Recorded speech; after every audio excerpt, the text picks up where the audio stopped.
Alright, hello and welcome everybody. As you can see, my guest furiously scribbling away. Yeah. This is yet another episode of Musings with Mark. Thank you for joining us, thank you for watching. And today I'm joined by Yongzhi. Hi, Yongzhi, why don't you introduce yourself to our audience? I'm Yongzhi. I'm a senior at Saga. I major in political science.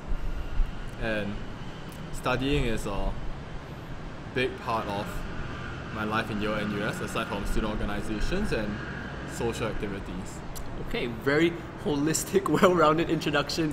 I'm very excited to have Yongzhi come onto the show today because, well, I was thinking we are into week 4 in Yale and US, and this is usually around the time where we find that, oh man, this slump starts to hit. We realize the reality of school has struck. There's assignments, there's projects, there's a lot of expectations that are suddenly hitting us as students.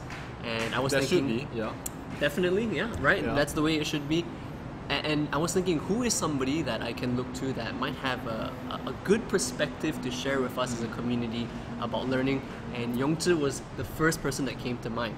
So all that to say, you know, the purpose of this show is still very much open to anybody who wants to come forward with their own perspective. But I thought that this is a topic that's relevant to us of the day, and Yongzhi is somebody that I very much look up to provide his perspective. No pressure. Yeah. No pressure, no pressure. But Yongzhi, why don't you go ahead and share with us about this passion you have for academic learning?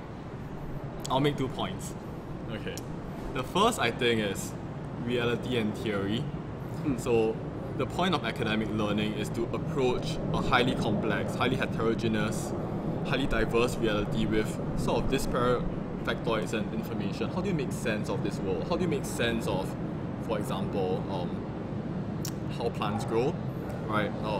Events that occur internationally, communities and their norms. How do you make sense of it? How does that occur? How do you describe it? How do you explain it? Is it good?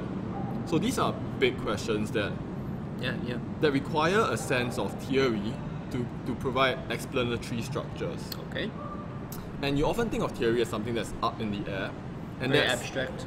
Abstract, Yeah. right? It's a criticism often. But that's the point of theory. You need to get knowledge up in the air. You need to get it off the ground because the ground is so complex, and if you look at things from this perspective, a linear perspective, you can't see a picture. The picture occurs when you're up there. Yeah. So that's what academic learning is, I think. I see. Right, and so maybe just to clarify a little bit on that point of getting it off the ground, because that itself is very abstract language. Yeah. But I think and you tell me if I'm getting this wrong, you're talking about zooming out our perspective, right? Because we live in the reality day to day. We engage with those complexities. I mean, you talk about plans, you talk about communities. Those are things that we run into day to day. Now, we may not always critically look at them in the same way of thinking, oh, you know, how does that plant grow? Or why does this community function the way it does? Maybe we should ask those questions more. But when you're living in that reality versus when you zoom out, it gives you, zooming out allows you to have a bit more of a big picture perspective. And then that can translate into a better understanding of the minutiae of the day-to-day.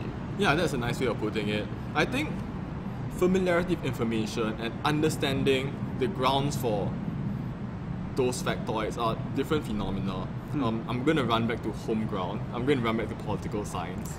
Right? Any pundit can tell you, for example, that in Singapore, the People's Action Party won the last election, or that in Germany, the Christian Democrat Party won the last election, or in Japan, the Liberal Democratic Party won the last election. Okay. So that's information, that's the things you see on the ground. The question is why? How do you account for those outcomes? Is there a way to account for those outcomes? Can we predict future outcomes on the basis of our current knowledge?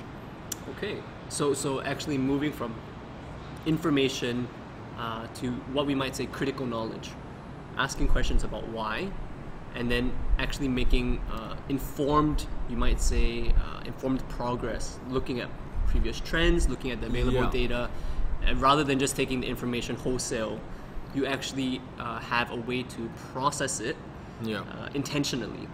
And I think that's actually quite exciting, right? Because we get overwhelmed with information, right? Oh, yeah. So absolutely, information overwhelms us as college students and just living day to day. Yeah, so we move from description to explanation. Expository, yep.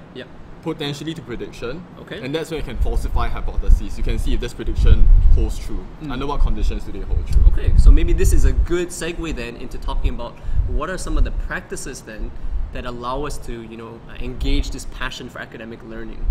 Oh, I'll segue soon. There's this second point I wanted to make. Yes, sorry, 2 points you wanted to make. Please. Yeah, which was that academic learning can be transformative. So what do I mean by transformative?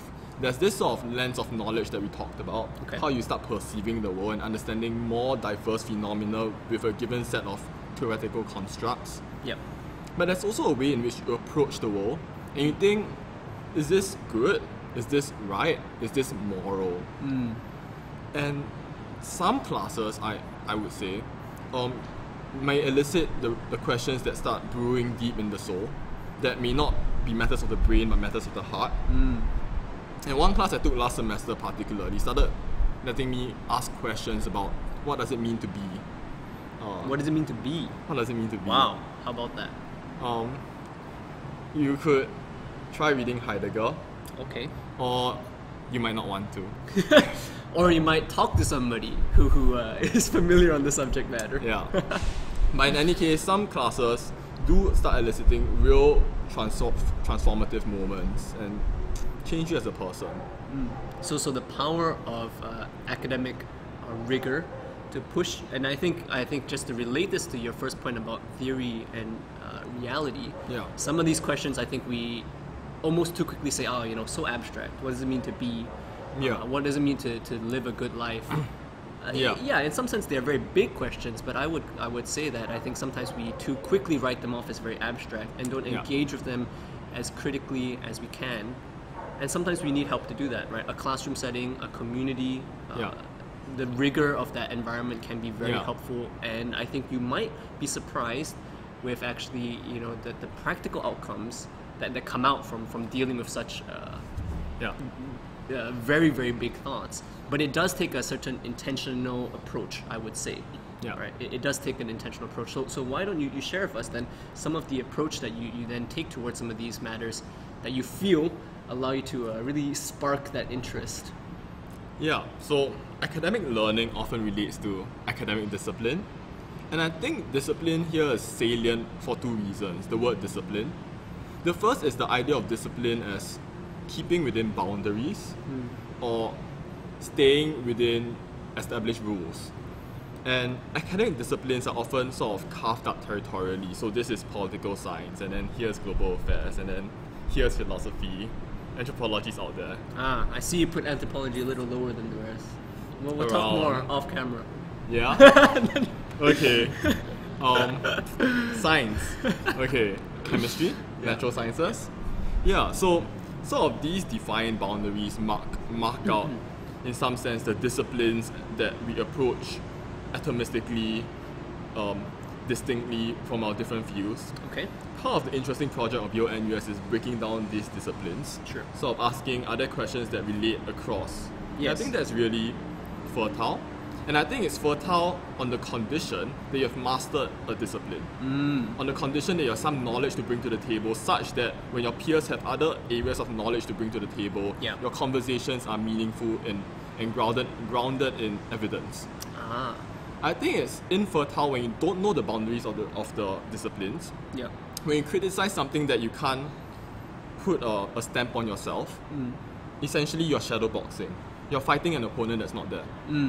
Yeah, I think that's a really good point, and Yeah. I think one thing I picked up from that is, really knowing why you're saying no to something or why you disagree. Yeah. It's very easy for us to criticize, but I think the question that I find might be relevant to this topic is, every time you say no to something, you should be saying yes to something.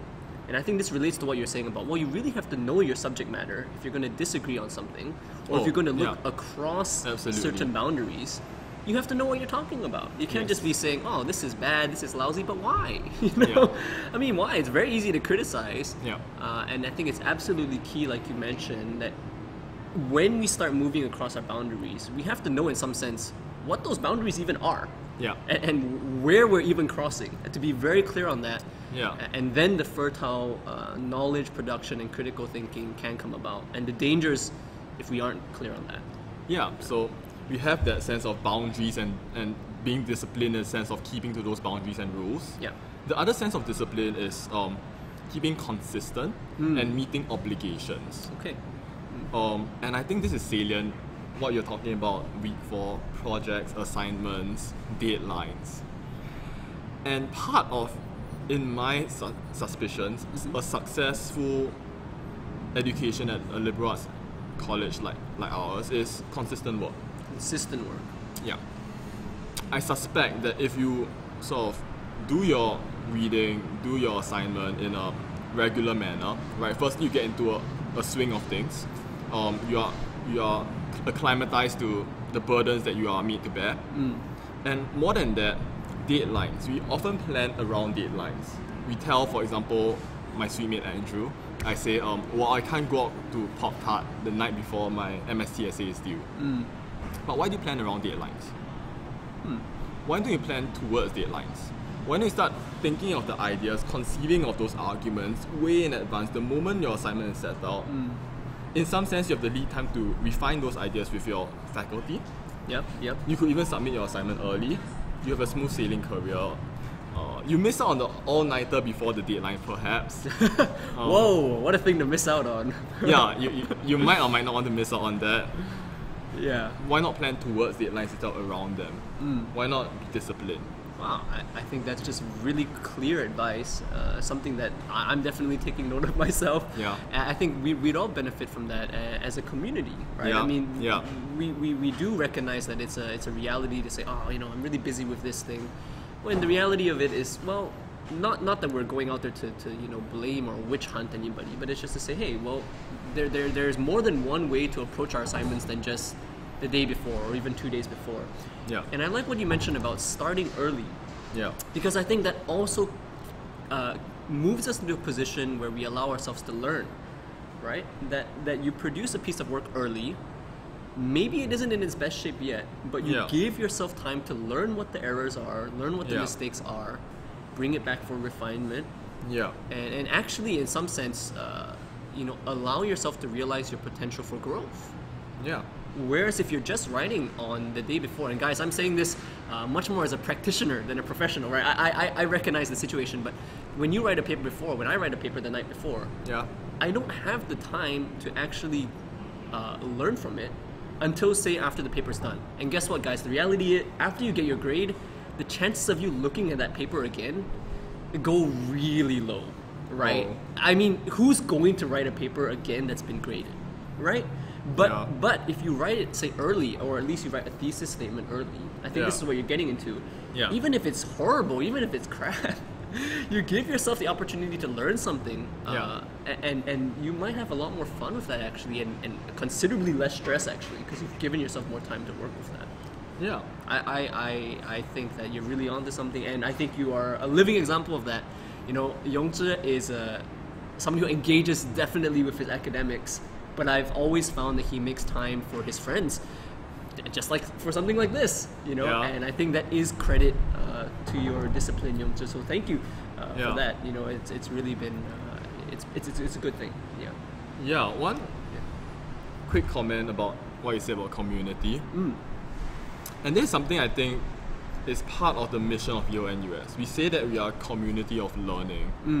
And everyone, I think, has a sort of grip on what learning entails. Learning entails 9 a.m. going to the performance hall and listening to Professor Van Norden telling you about Confucius and Mozi. But what about community?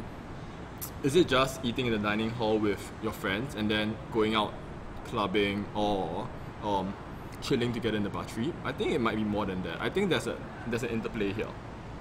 We talk about knowing your discipline, knowing your boundaries, and then transcending them.